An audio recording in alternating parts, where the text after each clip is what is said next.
Hello, I thought this was a good point in our journey through Hebrew and our journey through Jonah, if you're following the Udemy course I'm doing or my YouTube series, basically to stop and let's look at the imperative. Let's get a systematic view of one bit of the imperative. And I say one bit because we're just going to look at the imperatives of the basic stem, the call stem or the G stem it's sometimes called. We're going to start with the basics.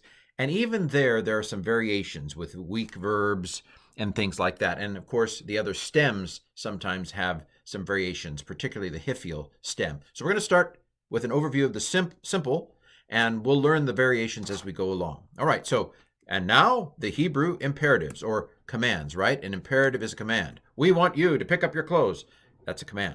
So the second, let's start with the kind of command we're familiar with. That's a you command. You, Ken, pick up your clothes. You, Jane, pick up your clothes. Hey, you guys, pick up your clothes. Or, hey, you gals, let's go out.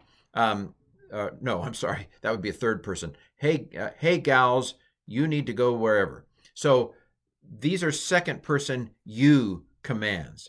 They're really pretty simple because what you basically do is you chop the performative off the imperfect and then clean it up. So like, for example, yiktol, tiktol, tiktol. So yiktol is he will kill as our basic translation. It's imperfect, third masculine singular. So if we chop the performative off, what's the performative? It's the thing on the front. It's the yod. If I chop the performative off, I get katol. Now, I realized that it was a silent schwa in this one, and I've made it a vocal schwa here. But basically, katol is the command. Hey, you can kill and eat. So you don't usually put the you there in our English. We just say kill it, Ken, kill the bug. So katol is the second masculine singular imperative. How did we get the second masculine singular imperative? We just chopped the performative off of, well, it was the third masculine singular imperfect. So if you chop the performative off the imperfect, that's a quick way to get to the second person imperative forms. So we've just looked at this, katol. So remember the imperfect song I did? Yiktol, tiktol, tiktol, tiktali and nektol. So let's go to tiktali.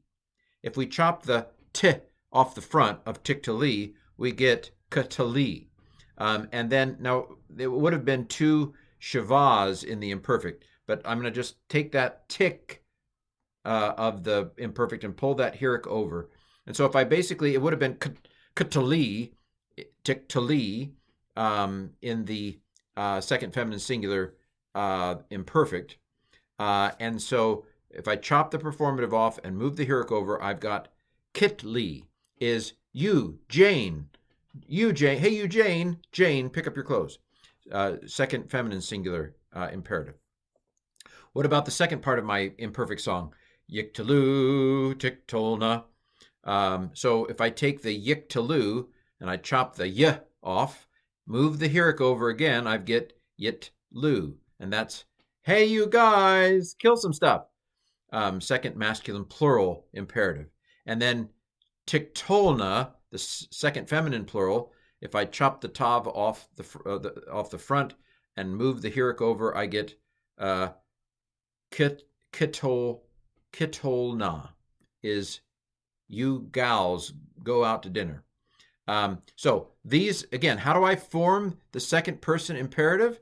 I basically am going to take the imperfect and chop the performative off, and in some cases move the hirik over.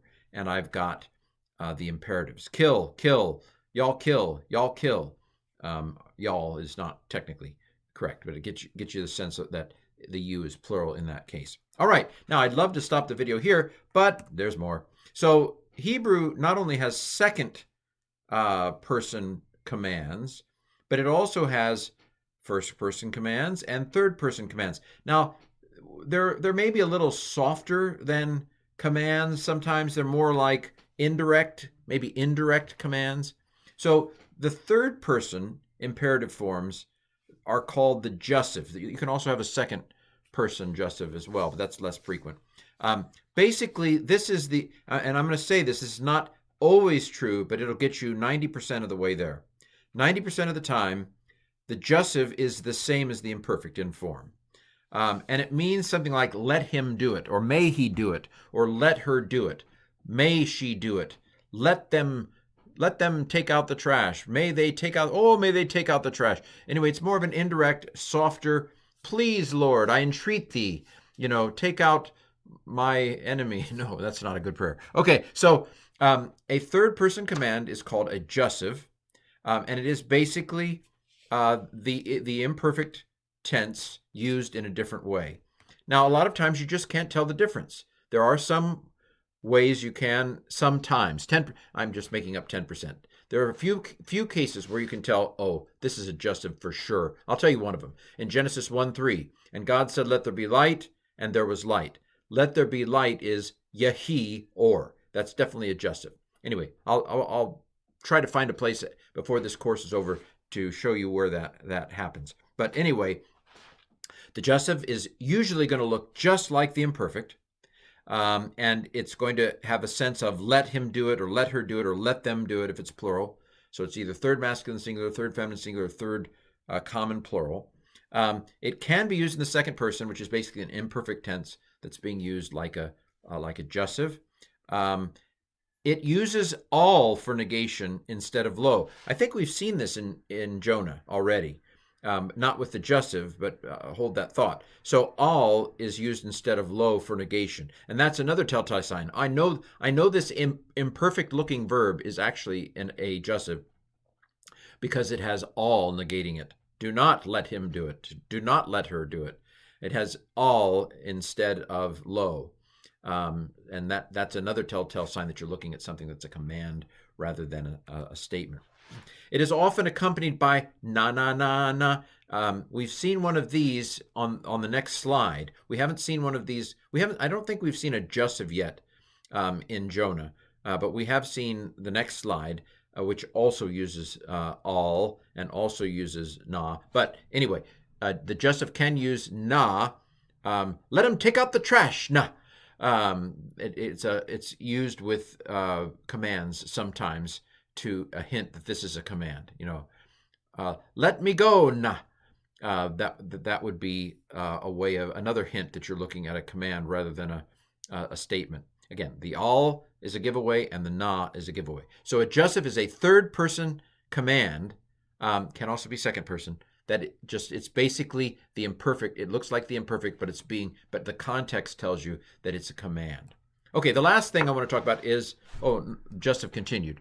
So again, the form of adjussive is it looks exactly the same as the imperfect in a strong G stem verb. So kit tol, yik tol can mean let him kill. Normally, if I looked at yik tol, I would say, that means he will kill. But in an adjussive situation, we would adjust it to have a sense of let him kill. Let him kill him. All right, let him kill it already. He wants to kill the guy. So the adjussive usually looks exactly the same as the imperfect. Here's an example from number 6. Ya varek